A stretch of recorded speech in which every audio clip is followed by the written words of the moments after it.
Hi there, and today we're going to talk about the buying process. If you're thinking about buying a home on the Russian River or anywhere in Sonoma County, the first place you're going to start is probably by going on the internet and typing in Russian River real estate and looking at homes. You're going to see different price ranges, you're going to see different agencies that offer homes, and you're also going to see the services such as Trulia or Zillow. This is a really good place for you to get an idea of price. Now, one thing to really keep in mind about the internet sites is that things aren't always as they appear. You've got some really good photographers out there, really. Agents can take great pictures and the house is really substandard. So then you're going to want to know, well, what does this house really look like? And that's when it comes time to choose an agent. Now, to choose an agent, I always tell people, go to Google, go to the search feature, type in real estate agent Russian River or real estate agent Sebastopol or whatever area you're in. And then you're going to see the agents pop up. The ones that pop up towards the top, maybe the first 2 pages of Google, are going to be the agents that have the most presence in the area. So then you'll want to take one of those agents' names if you decide you want to meet with somebody. If it was David Millar, you could go to the internet and type in David R. Millar real estate. Then everything about me is going to pop up on that Google search. The reason you want to do that is because you're going to have Yelp reviews, you're going to have Google Plus reviews, and you're going to see what other people who have worked with that agent think of that agent. It's a great way to do research on who you're going to choose. Then call the agent, let them know that you want to come out and look at property. If an agent hesitates about wanting to show you property, that may tell you that they might just be a listing agent, which means they don't really work with buyers. And you really want somebody that specializes in working with buyers so they can ask you the right questions to find out specifically what you want. Once you've got your appointment set, and you usually have a phone interview with the agent to try to give them an idea of what you're looking for, that agent's probably going to pick 3 to 5 properties to look at. You really don't want to look at more than 5 properties in one day because you'll get to a shopper's burnout, really, is what we call it. It's where each house starts to look the same and you can't even differentiate between the homes. I've had buyers, the first house they looked at, they fell in love with it and they bought it. I've had buyers that have looked at 20 homes, 30 homes before they find the home they want. So there's really no set time frame. Basically, it's going to be when that agent can really match up the perfect property for you.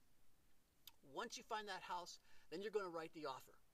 Most agents use the California Association of Realtors contract. And that's the standard form for California. It's written to protect you, the buyer. And if your agent isn't using the California Association of Realtors form, I would require it of them. Most reputable agents do. They're going to submit your offer to the seller, and maybe there'll be some negotiating back and forth on price. Again, if your agent is hesitant to negotiate for you, maybe that's not the right fit. But your agent also needs to be honest with you. For example, in today's market, most homes are going for over asking. So your agent's going to have to be you're going to have to accept what your agent tells you. If they say, look, you're going to have to offer 10% higher to get the house, that's why you hired the agent. They're the expert in the area. Then once you get into the escrow process, that's where a lot of the paperwork starts. Most real estate files end up being about this thick, especially with rural properties. So get ready for a lot of paper. Most agents are using a service called DocuSign. DocuSign allows you to sign electronically on your computer and then keep copies of all the documents. It's a great service. Don't be scared of it if your agent sends it to you. It's a great way to go, and it kind of organizes and speeds up the process for you. You'll need to choose a lender if you're not paying cash. Again, your agent might be able to tell you of a service or a lender that knows the area. Lenders are very important because you need a lender that knows the property, the type of property, and who will and who won't lend on it. Good lenders are good to come by, I guess is the best way to put it. I've worked with a lot of lenders that just will tell you anything that you want to hear in order to get your business, and then when you get down the road, all of a sudden the loan payment changes. It's kind of a bait and switch situation. Go with a reputable lender that your agent has worked with before. Then you'll also have title and escrow. Title and escrow is a separate company that is Switzerland in your transaction. And what I mean by Switzerland is they're neutral. They will hold the deposits, do all the closing paperwork, and work with the bank, and also make sure that title on the house is clear. The clear title means there's no liens on the property, that the taxes are paid, and that's what the title company is. Again, your agent probably knows a title company that's worked in the area and worked with all the players, so they can help you in that decision. You as the buyer have the choice of the title company.